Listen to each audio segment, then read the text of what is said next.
శ్రీ విష్ణు సహస్రనామ స్తోత్రం 20వ శ్లోకం.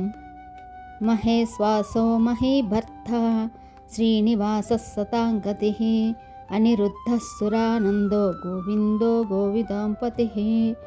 దీని అర్థం, సారజ్ఞమును గొప్ప ధనువును ధరించినవాడై భూదేవికి భర్త అయినవాడు, వరాహావతారమెత్తి భూదేవికి రక్షించువాడై ఐశ్వర్యమునకు ఆధ్యాత్మిక ప్రభావమునకు సాంకేతికమైన శ్రీ మహాలక్ష్మికి భర్త అయినవాడు, సత్పురుషులకు పరమగతి అయినవాడు, భక్తులకు మార్గము గమ్యము తానే అయినవాడు, తనను ఎదిరించే శక్తి ఎవ్వరికీ లేని ధర్మస్వరూపుడు, దేవతలకు ఆనందము నొసగువాడు, గోవులను రక్షించువాడు, మనలోని పశు ప్రవృత్తులను శైవజాతులకు అదుపులో ఉంచి రక్షించువాడు, వేదసారమే తన యందు ఉండుట చేత వేదముల నెరిగిన వేద విధులకు అధిపతిగా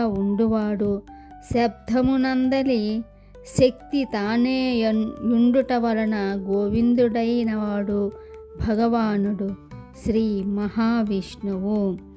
మహేశ్వాసో మహీభర్త శ్రీనివాస సతాంగతి అనిరుద్ధసురానందో గోవిందో గోవిదాంపతి. దీని అర్థం ఇది.